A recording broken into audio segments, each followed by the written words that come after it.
final segment of the show for today. We're talking to Dr. CPoe, and the topic is the Christian experience and self-esteem.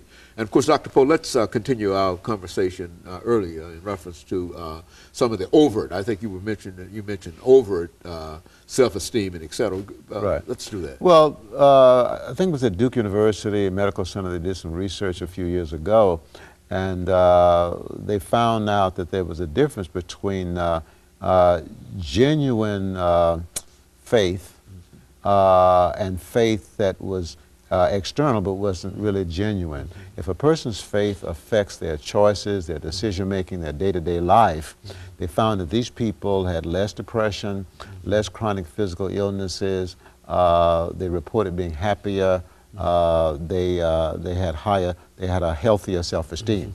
On the other hand, people who attended church as part of a tradition or just kind of for social reasons, these people didn't have the health benefits that the people whose spirituality was genuine. So there is a difference between what I say about my faith in God, okay, and whether or not my faith in God really impacts the decisions that I make. So people need to know that the choices we make in terms of whether those choices are designed to please God, whether those choices represent our efforts to do unto others as we would have them do unto us, or whether our choices represent or an expression of our effort to do unto others as God would have us do unto them, okay? Those choices impact how we feel about ourselves each and every day. As a matter of fact, the best thing that I can do is help another person, because that's really what serving God is about. Serving God is essentially helping other people, not out of a motive of getting something in return, okay, but helping other people primarily as a way of pleasing God, because God commands us to do so. And that's what love is about, really. Love is really about me helping somebody else and allowing somebody else to help me.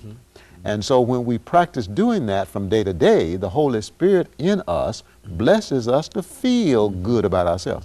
And once you feel good about yourself, it's not permanent, okay? In order to keep that feeling, in order to keep feeling good about yourself, one has to continue to give oneself to serving God through helping other people.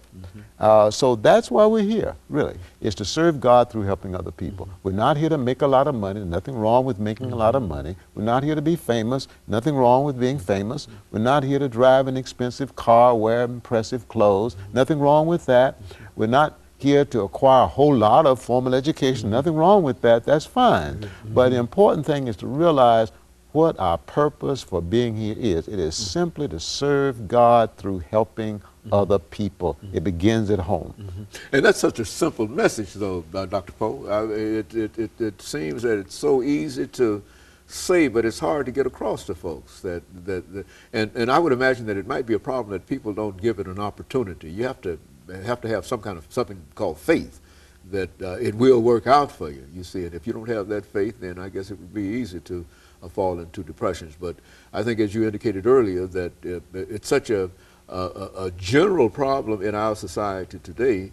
As a matter of fact, let's, you know, we had an interview with some of the members from the Galaxy Drug Prevention Program, and they were saying the problems that many of the young people had in our that they have to deal with is that they've simply been turned off. They don't believe in anything, and that nobody really is out there trying to help them. You know, I think that they almost closed this organization down, the Galaxy Drug Prevention Program. They almost closed it down, and so now they contend that the young people who are out there are just aimlessly wandering around, aimlessly committing crime, and et cetera, et cetera. And so I think that that kind of information that you are bringing would be effective in those kinds of situations. But still, we have fewer of those kinds of situations now, since they're closing down many of these drug prevention programs for whatever violation many of the people who are involved in might have made. They simply close that down, and all of the folks that have been helped or assisted by it, they are then back on the streets. And from what I understand, that is the way it is on the streets around Nashville and other places throughout this nation today. Well, you know, I think what you're saying is very, very true. What I encounter is a lot of hostility, a lot of hostility going on in families today. The children